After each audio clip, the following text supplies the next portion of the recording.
ചേച്ചി വർക്കല എത്തവണ ആര് ജയിക്കാനാണ് ആഗ്രഹിക്കുന്നത്? ജോയ്. ഉറപ്പാണ്. എന്തുകൊണ്ടാണ്? നാടിന് വികസനം വേണ്ടേ.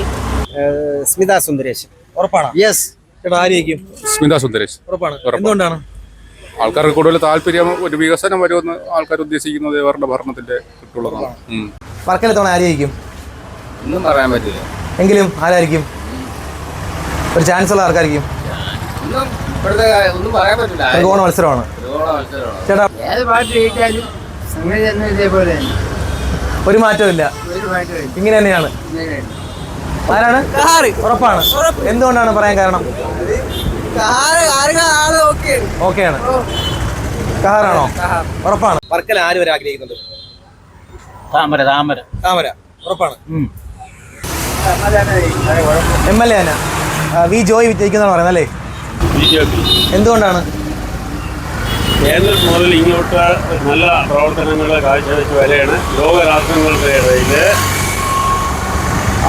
നമുക്ക് തലയെടുപ്പോടുകൂടി നിൽക്കത്തക്ക രീതിയിൽ നമ്മളെ പ്രധാനമന്ത്രി പ്രവർത്തിക്കുന്നു. ഇപ്രാവശ്യം നമുക്കൊന്നും പറയാൻ പറ്റില്ല. കാരണം കട്ടക്കേട്ടെ കൂടെ ത്രികോണ മത്സരമാണ്.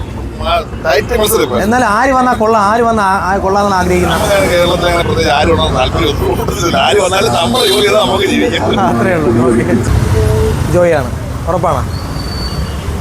ചേട്ടാ ഇത്തവണ വർക്കലയിൽ ആര് ജയിക്കാനാണ് ചാൻസ് കൊടുക്കുക? ഏത് രാഷ്ട്രീയ പാർട്ടി? BJP ജയിക്കാനാണ് സാധ്യത കൂടുതൽ. ഉറപ്പായിട്ടും. എന്തുകൊണ്ടാണ്?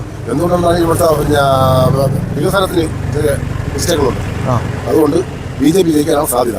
അത് രണ്ടാമത്തെ വിഷയം എന്ന് പറഞ്ഞത് മുൻ CPM-ന്റെ ഏറ്റവും വലിയ നേതാവ് സുന്ദരേശൻ സാഹുവിൻ്റെ മകളാണ് സ്ഥാനാർത്ഥി. അവരെ കുറിച്ച് നല്ല മതിപ്പ് ജനങ്ങളുടെ ഇടയിലുണ്ട്. പാർട്ടിയല്ല, അവരുടെ മതിപ്പാണ് അതിൽ വരുന്നത്. സുന്ദരേശൻ സഹാവ് പറയുന്ന ഒരു വിധമുള്ള പറയുന്ന കേൾക്കുന്ന സഹാക്കൾ ഇന്നും ഈ വർക്കലയിലുണ്ട്. അതുകൊണ്ട് BJP ജയിക്കാൻ 190% സാധ്യത ഉണ്ടെന്നാണ് പറയുന്നത്. Okay, thank you.